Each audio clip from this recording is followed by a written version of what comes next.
Les nuggets de poulet, donc quantité pour 4 personnes, 400 g d'escalope de poulet, 2 petits œufs, 60 g de chapelure, une cuillère à café d'huile, du sel et du poivre. Sachant qu'ici en fait on va préparer en réalité pour 3 personnes, donc ici on est sur 300 g de poulet. Alors on va découper des morceaux de poulet pour faire donc les nuggets. Donc on va faire des morceaux, on va dire d'à peu près cette taille là. Alors les morceaux un peu comme ça on va les retirer. C'est pas spécialement bon à manger. Et maintenant il reste à prendre nos morceaux de poulet et on les badigeonne à chaque fois et dans le bain d'œufs et dans la chapelure.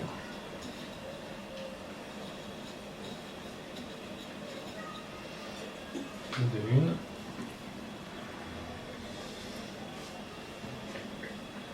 Ensuite, je suis en train d'en mettre partout. Voilà, donc nos nuggets de poulet sont prêts à être cuits. On va mettre en chauffe la poêle. Alors on peut aller jusque 9 sur cette plaque, on va se mettre à 5. Et puis on va mettre un fond d'huile pour faire revenir les nuggets. Donc là on attend que ça soit bien chaud. Là ça fait quoi? Ça fait à peu près 2 minutes que ça chauffe. Là ça commence un peu à frétiller si on regarde notre huile en surface. Donc normalement quand on va mettre nos nuggets sur l'huile, ça va chantonner. Donc, ça chantonne légèrement. Mais par contre là je suis pas spécialement droit au niveau de ma plaque, du coup l'huile a tendance à aller sur les côtés. Là je pense que j'arriverai pas à tout mettre d'un coup.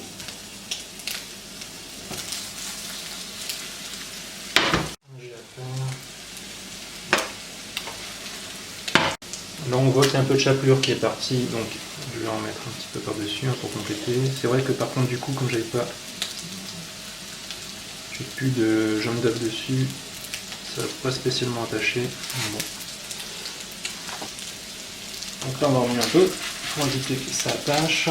Puis on va retourner histoire de voir ça. Voilà, là on est déjà pas mal en fait. On est déjà bien. Oula, viens ici toi. Allez, on va tous se le faire. Donc là ça a bu quasiment toute l'huile. On va les faire tourner pour que ça vienne vraiment prendre tout ce qu'il y a au niveau de la poêle. Là on est vraiment un peu sec là. Donc on va localement remettre un peu d'huile. Voilà. Là c'est vraiment pas terrible. Là aussi pas. Voilà, on est besoin. On va faire tourner un peu les pièces qui en ont besoin. Donc là on était quand même sur un feu assez fort, hein. On va baisser, on va descendre de 0,9, on va descendre à 4. Donc pour voir si c'est cuit, on va en prendre un gros et on va faire une entaille. Ça a l'air bien. On va en prendre un deuxième. Ça a l'air pas mal ça. Hein. Donc là c'est cuit, on va pouvoir arrêter la cuisson. Allez, on balle tout dans une assiette. Donc voilà, c'est prêt. Il reste à mettre sel, poivre à votre convenance et puis avec pourquoi pas du ketchup ou une sauce que vous aimez bien. Et pour la garniture, vous pouvez faire pourquoi pas une petite salade ou alors du riz. Voilà.